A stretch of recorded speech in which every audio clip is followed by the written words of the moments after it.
Funny story. I've had this topic, being a good boss, on my list of upcoming podcast episodes for months. Literally. For week after week after week, I've had this episode marked down as the next episode I was going to write and record for this podcast. And I kept pushing it back. I kept saying to myself, no, I want to talk about this other thing this week. This other topic is more fresh on my mind. And so this episode, the one you're listening to right now, kept getting shoved to the back burner. Finally, after months of doing this, I stopped and asked myself, why was I doing this? Why was I refusing to work on this episode even though I knew I wanted to have an episode about being a good boss? The answer? Because of all the topics I've discussed in the past 28 episodes of this podcast, this is probably the area where I personally struggle most. So, more than anything else I've ever talked about here before, today's episode is for me. We're going to talk today about what it means to be a good boss when you're your own boss. Today's episode is going to look at how to have a good boss as a creative entrepreneur, which begins with being a good boss. Welcome to the Starving Artist No More podcast, with me, your host, Jennifer Jill Araya. Starving Artist No More is a business coaching community dedicated to helping creative entrepreneurs cast off the starving artist and find thriving fulfillment from their businesses.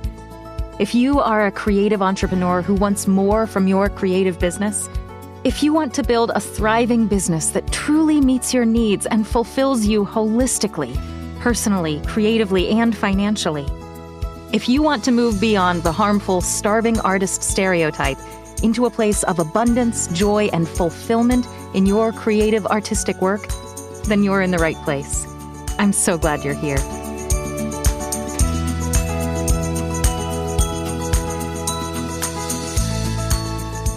Hello, thriving artists, and welcome to episode 29 of the Starving Artist No More podcast. I'm your host, creative entrepreneur, and creative entrepreneurship coach, Jennifer Jill Araya, and I am so excited you're here with me for this discussion about what it means to be a good boss to yourself within your creative business. As I mentioned in the introduction to this episode, this is a topic that I need to absorb and internalize and act upon just as much as any of you listening right now. Why being a good boss matters and how to do it is a topic of incredible importance for creative entrepreneurs. Before we truly dig into that topic, though, I've got lots of news I want to share with you. The next few weeks are an exciting time in the Starving Artist No More community. First, I am offering a completely free, no strings attached, 2-hour workshop on July 5th, 2023, from 7 to 9 p.m. Eastern Time. This workshop will dig into how to set goals and priorities within your creative business. Goal setting is something we usually talk about at the end of the year as we're making our plans for the coming year, but goal setting is a process that can be helpful to you any time of year. This workshop will be offered live, but even if you can't attend it as it's happening, you should still sign up. I'm going to record the workshop, and afterward, I'll send a link to the recording to all registered attendees. But you have to be registered for the workshop to get the recording. If you'd like to register, just visit my website, starvingartistnomore.com, and visit the events page where you can find the registration link. And just a couple weeks after the free goal-setting workshop, the next cohort of my Taming the Muse group workshop will get started on July 19th, 2023, and last through the end of September. Every time I teach this workshop program, it's a powerful 3 months of learning and growing and expanding.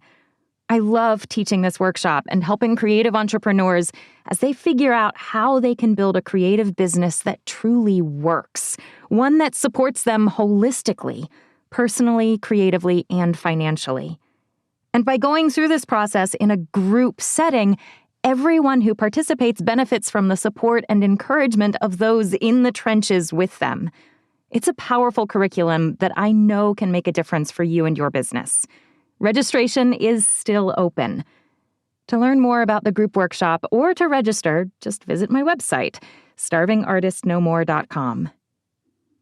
And finally, in perhaps the most exciting bit of news, I have 2 scholarships available for creatives who want to participate in the summer cohort of the Taming the Muse group workshop, but who need financial support to do so.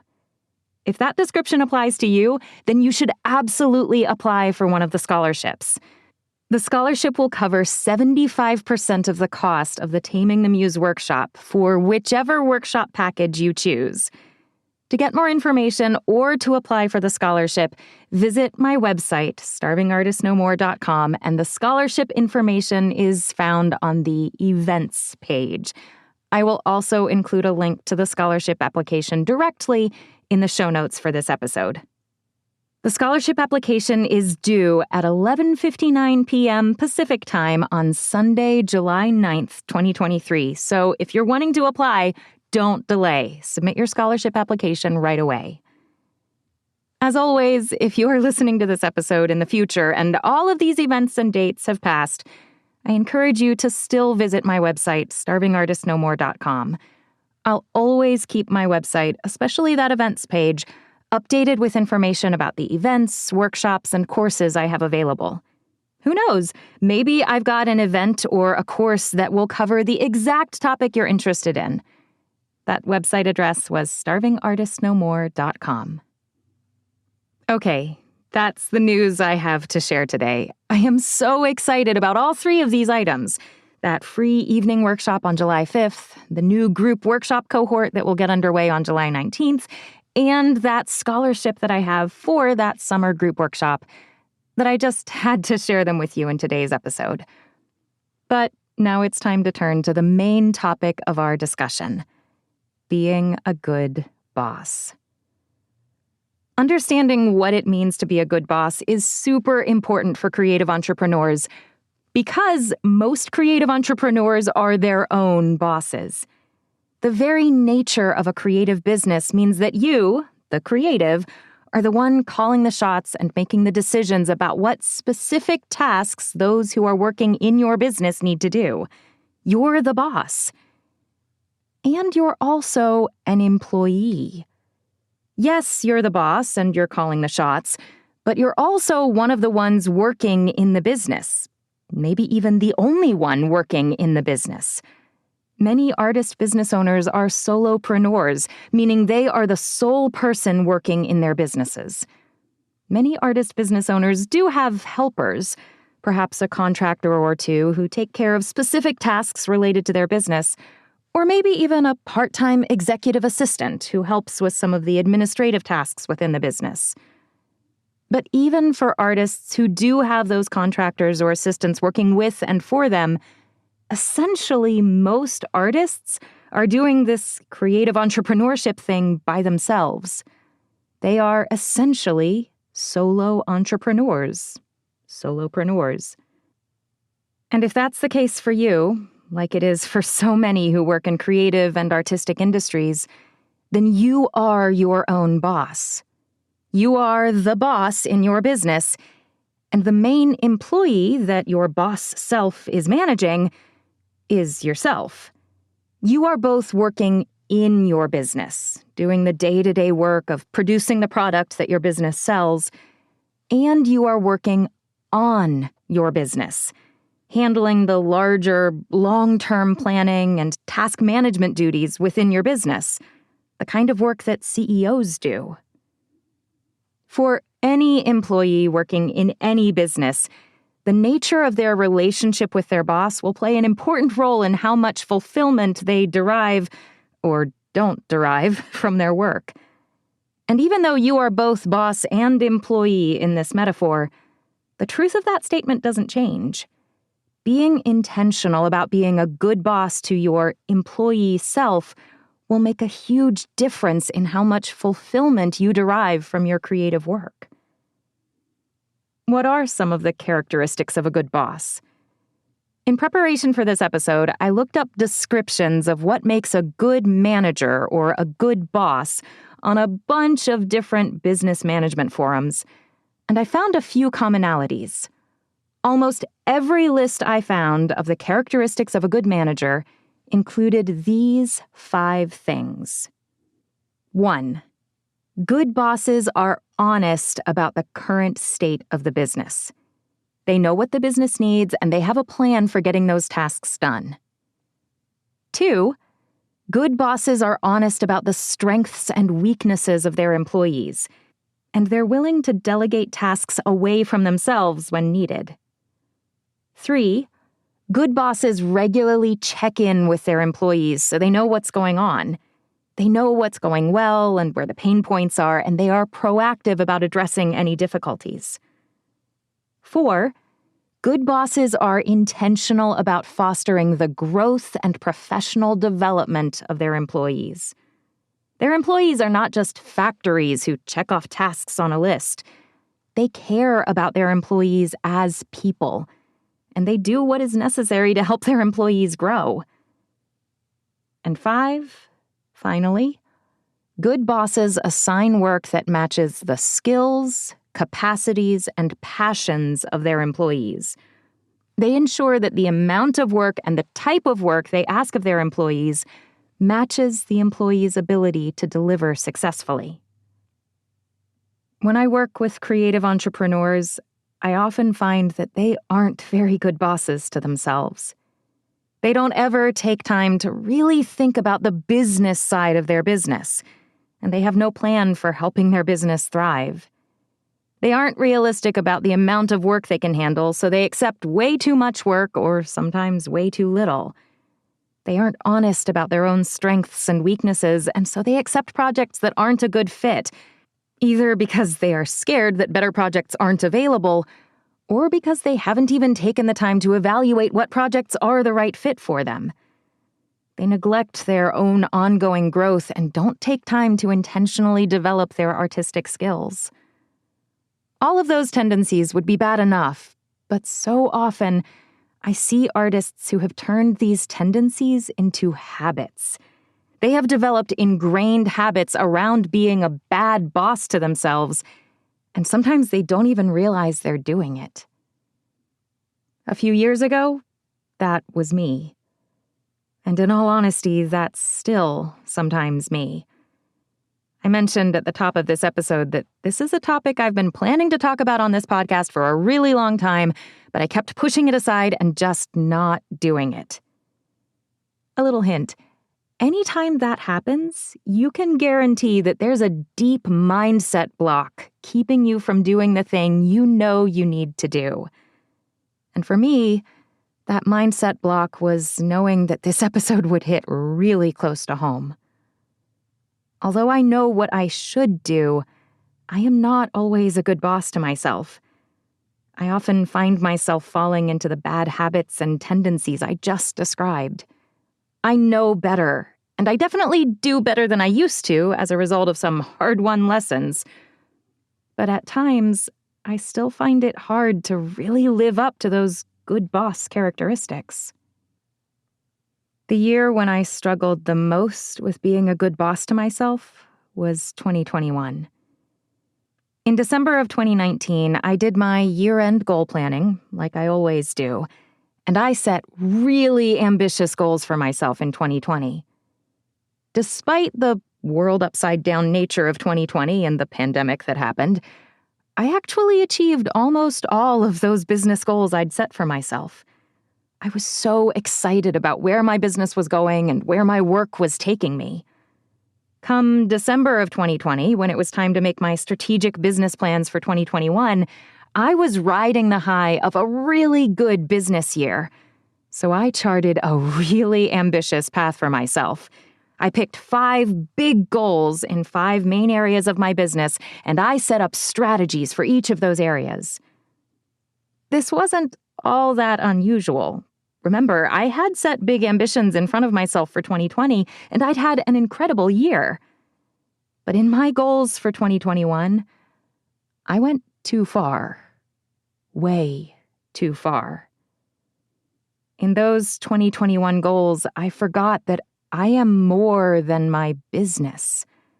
I set a plan for myself that was so ambitious that it was actually unattainable.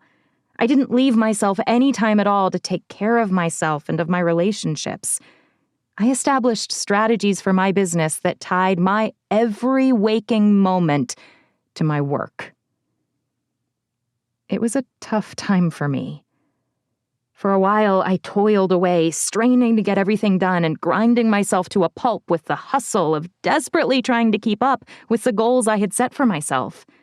The boss version of me had said these things needed to be done in a certain way and on a certain timeline, and the employee version of me was doing everything she could to fulfill those completely unrealistic expectations. In reality, there was no way I could have successfully implemented all of the business goals I set for myself in 2021. I was not honest about my own strengths and weaknesses, and I wasn't delegating successfully. Really, I wasn't delegating at all. I wasn't checking in with myself to make sure I had the resources I needed to actually succeed and to figure out new strategies for the problems I was facing. I wasn't doing anything to help myself grow because 100% of my energy was devoted to my completely unreasonable task list. And I definitely wasn't taking into account my own skills, capacities, and passions as I was assigning work to myself. In literally every way, I was being a terrible boss to myself. I had a really bad boss that year. I eventually hit a pretty low point emotionally and in my work, and took some time to do a lot of self-reflection. In the third quarter of 2021, I took a huge step back from working in my business and took some time to work on my business. I reevaluated where my business was headed and what goals and strategies I'd set for myself. I finally did that check-in that I had neglected for months, realized I was on a completely unsustainable path, and took steps to make corrections. That's not to say it was completely smooth sailing from there. Like I've already mentioned a couple times, this is one of the mindset areas in my business where I have to be really vigilant to stay focused and helpful to myself. It's really easy for me to slide into bad boss territory. But at least now I'm a bit better at recognizing when I am a bad boss, meaning I notice the times when I need to change my own behavior so that my boss self is kinder to my employee self. In other words, when I'm telling you how important it is to be a good boss to yourself, I know firsthand that this is true. And I also know firsthand that it can be a really hard thing to do. You are the boss in your business, not the other way around. Yes, your identity as an artist and as a business owner is a huge part of who you are and what you do on a daily basis, but that is not all that you are and do. Don't be a bad boss to yourself. Don't let your business rule your life. Recognize that you are a whole person and that your work is just one facet of who you are. Be a good boss to yourself. So how do you do that? What are the specific actions you can take to be a good boss to yourself?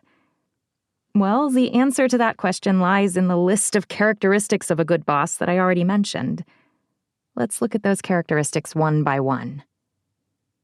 First, good bosses are honest about the current state of the business. They know what the business needs and have a plan for getting those tasks done. This is so important and is definitely good boss item number 1 for creative entrepreneurs.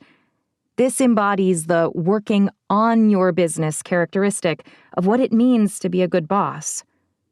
It is so easy to get sucked into the day-to-day working of your business that you completely ignore the bigger picture. It's easy to get wrapped up in the creative process of your work and lose sight of the forest for the trees. But if you think about the important duties of a CEO of any big company, setting the direction for their company and making sure that the company is doing what it needs to do to grow in that direction is basically the CEO's most important job. You are the CEO of your business. Setting the direction of your business is your most important job. Only when you are intentional about planning how your business grows can you ensure that your business will give you what you need over the long term. You don't want a business that is doing great today but falls into complete irrelevancy next year. You want a business that fulfills you over the long haul, that allows you to continue being your creative best year after year after year. And being honest about the business's current state of existence and making plans for that business going forward are what allow you to do that. This is why my group workshop program, which as I mentioned is starting a new session in July of this year, 2023, is focused on helping creatives build a business that works. This is also why I offer free opportunities like that one-night goal-setting workshop that's available next week on July 5th. Knowing where your business is right now, where you want it to go, and how to get there is the most important element of being a good boss to yourself, of being kind to yourself as an artist. And I care about helping creative entrepreneurs do that. If you can't answer the question of what the current state of your business is, or if you don't have a plan for allowing your business to thrive, I really encourage you to take some time to figure that out for yourself. What exactly a thriving business entails is different for every creative, so I can't tell you that it looks like this or that. Only you can answer those questions. And I hope you'll take a bit of time out of your week to figure out what that means to you and how to get there. And if you're not sure how to answer those questions, then reach out and get help. Like I said, I offer help with this through my free goal-setting workshop and my group workshop program and my one-on-one coaching program, but I'm not the only place you can find help for this. You can also reach out to your creative colleagues. Ask someone who's a little further along their creative entrepreneurial journey than you are if you can pay them for an hour or two of their time to help you figure out where you are and where you want to go. Or if you already have a business mentor in your creative industry, reach out to them for advice. You may be working in your business alone as a solopreneur, but you don't have to figure this out by yourself. Help is available so that you can be honest about where your business is right now and so that you can make actionable plans for how to move forward. Next, good bosses are honest about the strengths and weaknesses of their employees, and they're willing to delegate tasks away from themselves when needed. This is one of the areas where I personally struggle a lot. It's hard to be honest about the things that I'm good at. Society tells us we need to be humble, after all. And it's also hard to be honest about my weaknesses. No one likes to admit that they're not going to be able to do a good job on a given task. I also seem to default to thinking that I can do a good job on every project that comes my way, regardless of whether or not that project is actually a good fit for me and my business. There are two problems here. The first has to do with the types of projects I accept. If I'm not honest about my own strengths and weaknesses as an artist, I'm going to accept every project that comes my way, regardless of whether or not that's a project that really is a good fit for me, and regardless of whether or not it's a project that lies in my creative and financial sweet spot. It's sometimes hard to admit that a certain type of work isn't something that you can truly excel at. And it's definitely hard to turn down that type of work when it's paying work that is offered to you. But only by being honest with yourself about where you can truly succeed can you craft a portfolio of completed work that truly represents who you are as an artist and showcases the very best of what you can do. Honesty about the types of projects that best suit your unique creative gifts is what will allow you to craft a career where you're able to be fulfilled financially, personally, and creatively by your artistic work. If you're interested in diving deeper into this aspect of being a good boss, I encourage you to listen back to episode 7 of this podcast, which is all about how to find your creative and financial sweet spot. And once you've identified it, how to build a business that allows you to work in that space.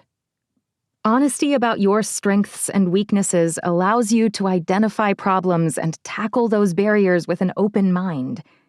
It gives you the tools you need to shape your business into one that truly allows your artistic self to thrive. The other problem that comes from not being honest about your strengths and weaknesses is that it keeps you from delegating the work that you just don't do as well as someone else would.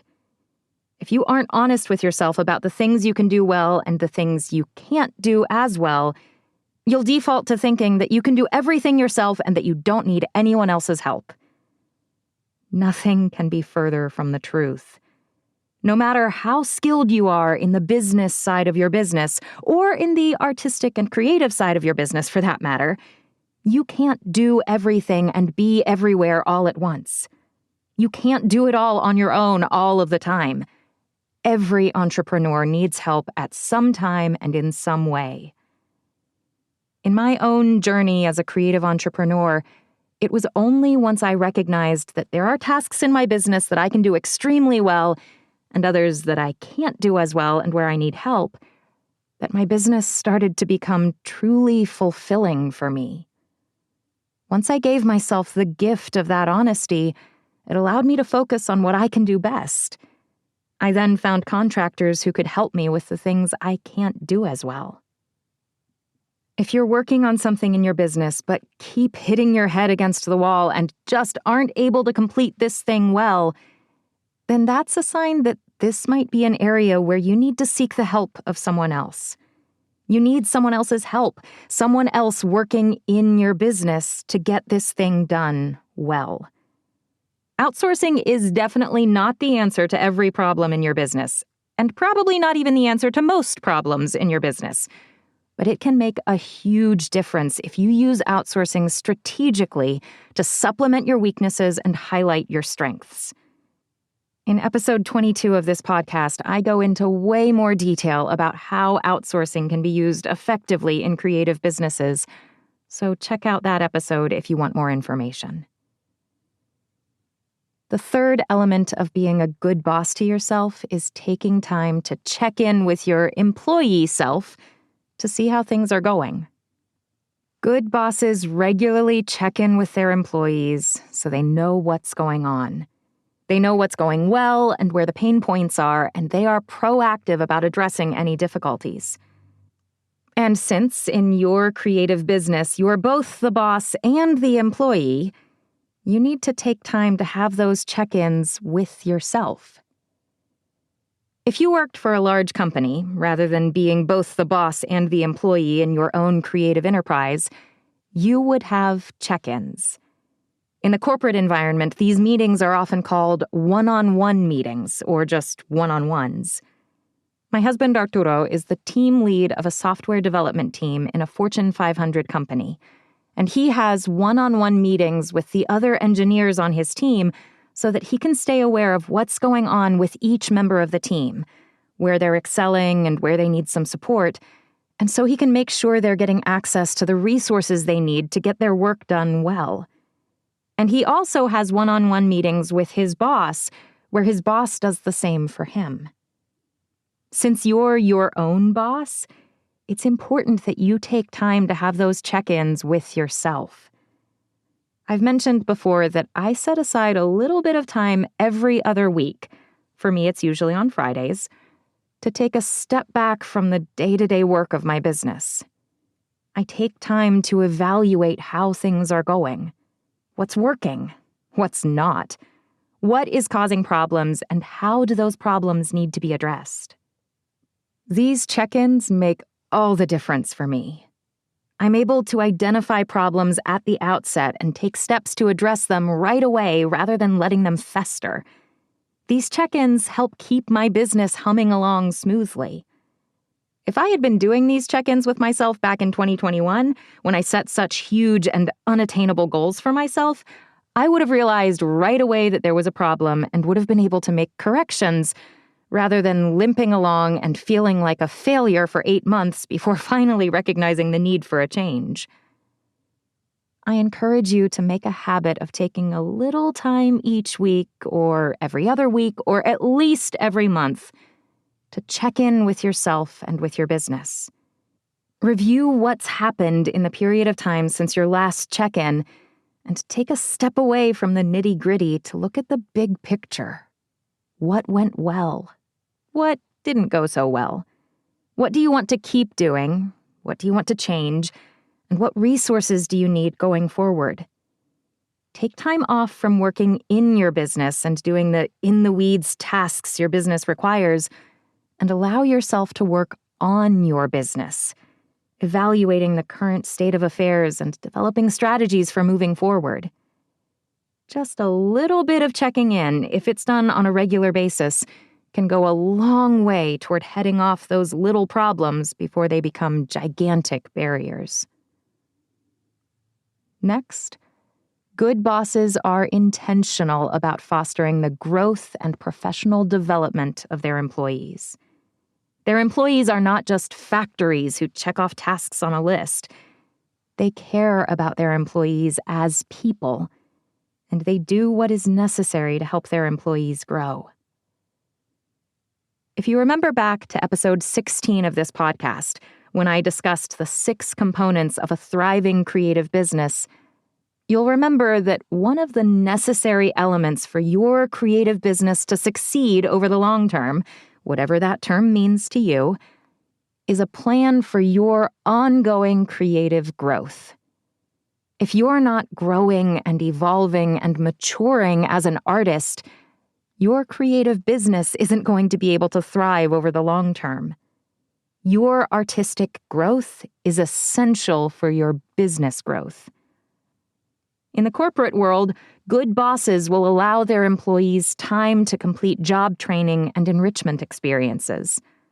Arturo's company pays for him to have access to educational resources and to attend industry conferences where he can be exposed to new ideas and make sure that his skills maintain relevance in a changing world. In contrast, bad bosses ignore this aspect of their employees' development. They don't give their employees time to do anything other than the specific tasks that are assigned to them. They view their employees as automatons whose only purpose is to get things done. This is a trap I see a lot of creatives fall into, and I can understand why.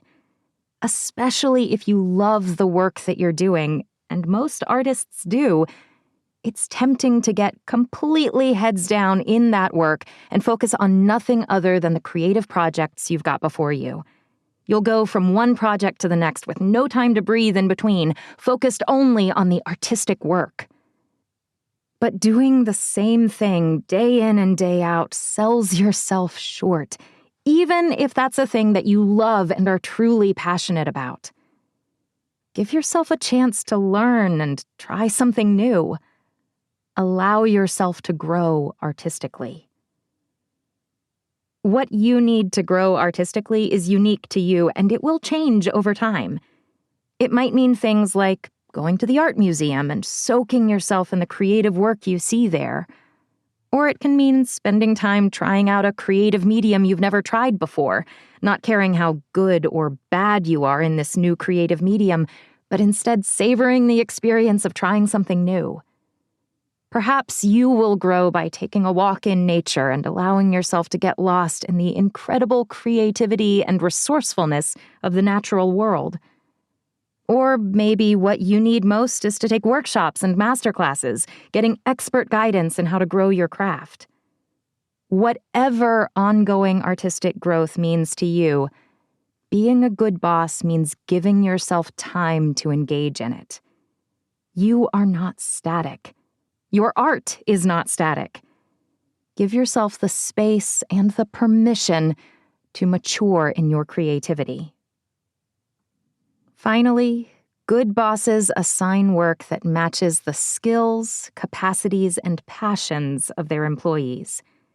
They ensure that the amount of work and the type of work they ask of their employees matches the employee's ability to deliver successfully. There's a lot to unpack in this final good boss descriptor.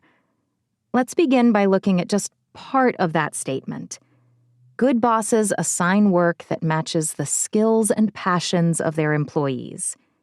This refers to the type of work. If you were a boss in a corporate environment, you would determine which employee worked on which specific tasks based on the skills and passions of each employee. You're not going to intentionally give one of your employees a task you know they don't enjoy and that they don't have the skills to complete well. You're instead going to assign that task to a different employee whose skills and passions actually line up with the requirements of the task. As a creative entrepreneur, this is sometimes a little difficult to do, especially if you're in a place in your business where you are truly working alone without even any contractors to help you with your business tasks. Sometimes you're going to have to learn to do tasks that don't come naturally to you, like managing your business finances or writing project contracts, or any of a myriad of businessy tasks that are outside your area of expertise as a creative. But being a good boss to yourself means that when you do have to do something that's outside of your skills or passions, you are proactive about getting yourself the help you need, even if that means looking up instructions for how to do the task rather than actually outsourcing the task to someone else. It also means that you're not going to seek out projects that lie outside your skills and passions. You're not going to pursue tasks that lie outside your creative and financial sweet spot. I already addressed this a bit earlier in this episode when I was talking about the importance of being honest about your strengths and weaknesses, but it bears repeating. When you are thinking about the kind of projects you accept within your business, it's important to take into account the projects that you are uniquely qualified to complete. The projects that bring you the most joy and that most line up with your unique skills in your creative industry. These are the projects where you will do your absolute best work because you are passionate about them and you have the skills needed to complete them successfully. These are also the projects that will pay you your best rates because when you are doing truly high-quality work, you will be able to command high-quality financial rewards for that work. I cannot stress enough how much of a difference it can make to your business when you focus on working within your creative and financial sweet spot. Again, if you have questions about any of this, you can listen back to episode 7 of this podcast to get more information. The other part of this final good boss descriptor is that good bosses assign work that matches the capacity of their employees. Your capacity as an artist includes your mental and physical ability, your skills and passions, which we just talked about, and that refers to the type of work. And it also includes the time you have available to complete the tasks, the amount of work. If the boss version of me assigns the employee version of me work that will take 16 hours to complete, but only gives the employee version of me 8 hours to complete it, that is the very definition of assigning work that is outside of my capacity. Taking into account your capacity as an artist includes making sure you have the time and resources needed to complete a task. If I'm being completely honest, this is the area where I most struggle myself. And truthfully, my difficulty here is why it took me so long to actually produce this podcast episode. Why I kept pushing off this topic and talking about other things instead of tackling this. I have what I like to not so affectionately call shiny thing syndrome. For a lot of creatives, when they have an over-full schedule, it's because they're firmly entrenched on the feast or famine roller coaster, and they're reacting to a famine period out of a mindset of scarcity, accepting anything and everything that comes their way. For me, I often find myself falling into the same trap of overfilling my schedule, but it's not from a scarcity mindset. I have truly done that mindset work and have embraced a mindset of abundance. But I still do the same thing, overfill my schedule. because of the shiny thing syndrome. A new project comes to me, one that I know I can do well and that fits within my creative and financial sweet spot, and I get dazzled by the shiny new thing, that new project that's being offered to me. And I forget that my schedule is already full of fabulous projects in my sweet spot that I was equally excited about and that were equally shiny when they first came my way. Everything else falls away as I behold this new shiny thing, and I say yes to the shiny thing, even though I don't actually have capacity in my schedule. Every time I do this, I am being an awful boss to myself. I am ignoring my own capacity to handle a certain amount of work. I am assigning myself 16 hours of work, but only giving myself 8 hours to complete it. Anytime I do that, I'm ensuring that I can't do my best work, because I will never do my best work when I'm rushed and stressed. And you won't either. Doing your creative work and being your best artistic self takes time. No one can be truly creative when they're overworked and constantly pressed for time. Being a good boss to yourself means acknowledging that fact and ensuring you have the time you need. Recognizing what we have capacity for allows us to say no to projects that would cause us to be overscheduled. Being a good boss to yourself means being judicious about the projects you accept. Every project you accept means that you can't accept a future project in that time frame. So be selective about the work that you bring into your business. Your time is precious. Choose to spend it only on the projects that best fit your unique artistic self. As a creative entrepreneur, you are your own boss. Commit today to being a good boss to yourself and to treat yourself the way your amazing, creative, innovative, artistic self deserves to be treated. Be a good boss, and you will have a good boss.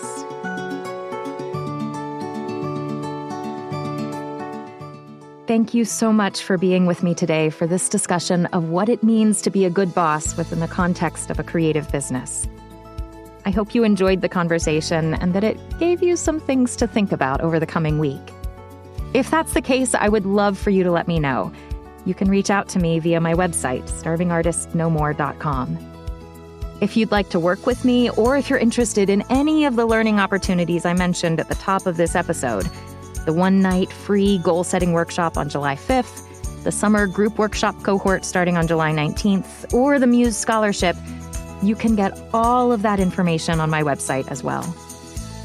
If you enjoyed this podcast episode, please consider leaving a rating or review and subscribing on your podcast player of choice.